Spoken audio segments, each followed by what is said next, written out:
नमस्कार प्यारे बच्चों। आज हम शुरू कर रहे हैं एनसीईआरटी क्लास 6 हिंदी का चैप्टर 9 और इसका शीर्षक है जो देखकर भी नहीं देखते।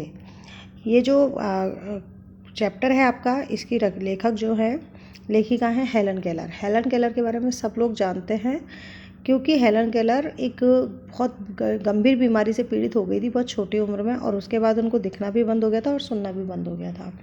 ठीक है, तो उनकी टीचर ने उनको बहुत मेहनत के साथ पढ़ना लिखना सिखाया था और इसीलिए उन्हीं टीचर की वजह से उन्होंने अपनी इन डिसेबिलिटीज़ के बावजूद भी अपना नाम रोशन किया। तो आइए इस चैप्टर को शुरू करते हैं। कभी कभी मैं अपने मित्रों की परीक्षा लेती हूँ, यह परखने के लिए कि वह क्या देखते हैं। ठीक है, तो हेलन केलर कह रही हैं कि मैं अपने मित्रों की परीक्षा लेती हूँ। मैं उनसे पूछना चाहती हूँ कि वो अगर कहीं घूमने जाते हैं तो वो क्या देख कर लौटते हैं। हाल ही में मेरी एक प्रिय मित्र जंगल की सैर करने के बाद वापस लौटी। तो उनकी एक बहुत अच्छी फ्रेंड थी, वो जंगल की सैर करके वापस लौटी। तो मैंने उससे पूछा कि आपने क्या क्या देखा। तो उन्होंने एक्सपीरियंस जानने की कोशिश की कि वहाँ क्या क्या आपने देखा जंगल में। अब जिन लोगों को तो दिखता है वो तो कई चीज़ें बताएंगे ना कि ऐसा देखा वैसा देखा, लेकिन उसने क्या जवाब दिया, कुछ खास तो नहीं, उनका जवाब था। ठीक है, तो उसने क्या जवाब किया कि कोई खास चीज़ नहीं देखी। मुझे बहुत अचरज नहीं हुआ क्योंकि मैं अब इस तरह के उत्तरों की आदी हो चुकी थी। क्योंकि अगर आप जा रहे हैं देखने कोई चीज़ और आप वहाँ पर कुछ भी नहीं देख पा रहे हैं, तो क्योंकि आपका ध्यान ही नहीं है उस चीज़ की तरफ, क्योंकि आजकल लोगों का ध्यान किस में होता है, सिर्फ अपनी बातों में या सेल्फीज़ में। ठीक है, तो उन्हें वहाँ जो देखने लायक चीज़ है वो नज़र ही नहीं आती है। ठीक है, तो उन्होंने कहा कि अब मुझे इस चीज़ पर अचरज नहीं होता, इस पर आश्चर्य नहीं होता, क्योंकि मैं इस चीज़ की आदी हो चुकी हूँ ऐसे जवाबों की। मेरा विश्वास है कि जिन लोगों की आंखें होती है वे बहुत कम देखते हैं, यानी कि उनका ध्यान ही नहीं होता कि हम यहाँ क्या क्या महसूस कर सकते हैं, क्या क्या देख सकते हैं, प्रकृति की सुंदरता को हम कैसे महसूस कर सकते हैं। क्या ये संभव है कि भला कोई जंगल में घंटा भर घूमे और फिर कोई विशेष चीज़ ना देखे। अब आप ये सोचिए कि अगर आप कहीं घूमने गए या कहीं जंगल में घूमने गए तो आपको कुछ भी नहीं दिखा। इतनी चिड़ियाँ बोलती हैं, इतने तरीके पेड़ पौधे होते हैं, लेकिन उन्होंने कुछ नहीं देखा। तो करिए कि क्या ये संभव है कि आप घंटा भर एक जंगल में घूमते हो और आपको कोई विशेष चीज़ दिखती ही नहीं है। मुझे जिसे कुछ भी नहीं दिखाई देता सैकड़ों रोचक चीज़ें मिलती है। वो खुद कह रही है कि मुझे कुछ भी दिखाई नहीं देता, लेकिन मैं फिर भी रोचक चीज़ें ढूंढती हूँ। कैसे? जिन्हें मैं छू कर पहचान लेती हूँ। वो केवल छू कर देख पाती हैं कि ये क्या चीज़ है। मैं भोजपत्र के पेड़ की चिकनी छाल और चीड़ की खुरदरी छाल को स्पर्श से पहचान लेती हूँ।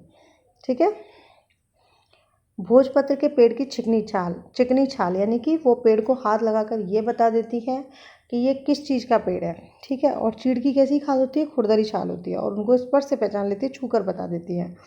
बसंत के दौरान मैं टहनियों में नई कलियां खोजती हूँ। मुझे फूलों की पंखुड़ियों की मखमली सतह छूने और उनकी घुमावदार बनावट को महसूस करने में अपार आनंद मिलता है। तो वो कह रही हैं कि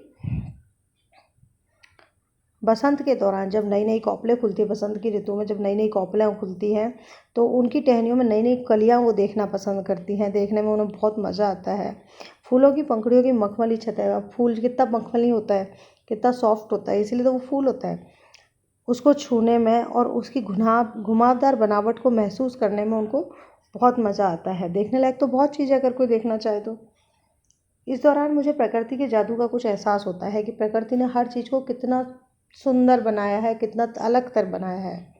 कभी जब मैं खुशनसीब होती हूँ तो टहनी पर हाथ रखते ही किसी चिड़िया के मधुर स्वर कानों में गूंजने लगते हैं। ठीक है, वैसे उनको सुनाई नहीं देता था, लेकिन अगर कोई चिड़िया पास में बोलेगी तो उनको वो सुनाई देने लगता था।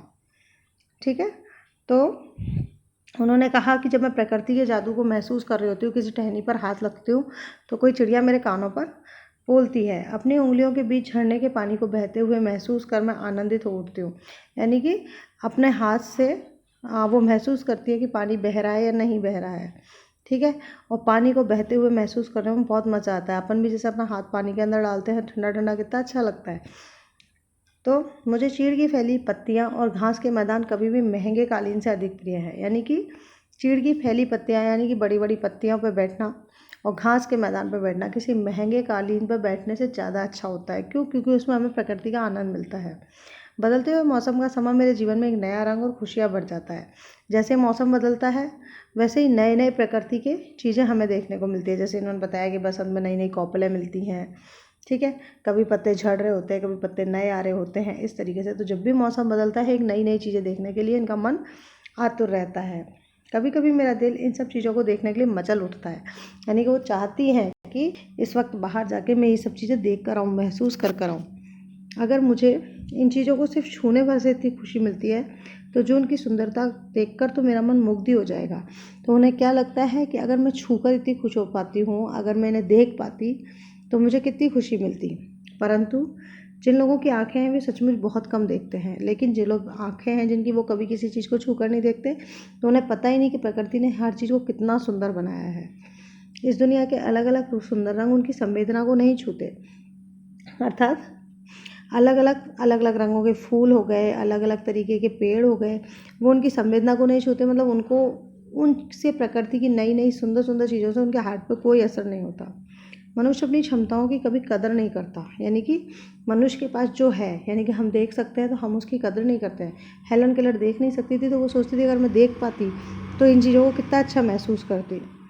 वह हमेशा उस चीज़ की आस लगाए रहता है जो उसके पास नहीं है, यानी कि जो हमारे पास नहीं है हम उसके लिए दौड़ते रहते हैं, दौड़ते रहते हैं, दौड़ते रहते हैं। लेकिन जो हमारे पास है कि हम देख सकते हैं, तो उस चीज़ की सुंदरता को हम कभी नहीं देखना चाहते।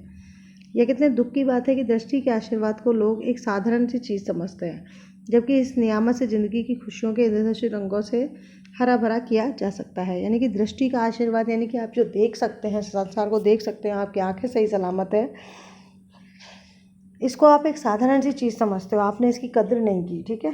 जबकि इस नियामत से, यानी कि इस आशीर्वाद से, इस प्रभु के आशीर्वाद से, इस प्रकृति के आशीर्वाद से आप ज़िंदगी की खुशियों के इंद्रधनुषी रंगों से हरा भरा किया जा सकता है। यानी कि आप प्रकृति के हर रंग को महसूस कर सकते हो और उसको एंजॉय कर सकते हो, ठीक है, और उसके साथ खुश रह सकते हो। कितने अच्छे विचार दिए हैं हेलन केलर ने कि आपके पास जो है आप उसकी कद्र करना सीखो, ठीक है। कभी भी आगे आगे नहीं भागो, क्योंकि हमारे पास जो नहीं है हम उसके पीछे भाग रहे हैं, और उसमें हम क्या कर रहे हैं, जो हमारे पास है हम उसकी कदर नहीं कर रहे हैं। तो उम्मीद करती हूँ चैप्टर आपको पसंद आया होगा। एक बहुत ही शिक्षाप्रद आर्टिकल है ये, और इसको आपको समझना चाहिए और अपने जीवन में भी उतारना चाहिए। उम्मीद करती हूँ ये वीडियो आपको पसंद आई होगी। पसंद आए तो प्लीज़ शेयर करना, लाइक करना, सब्सक्राइब करना। हम मिलेंगे फिर एक चैप्टर के साथ एक नए वीडियो में। तब तक के लिए गुड बाय।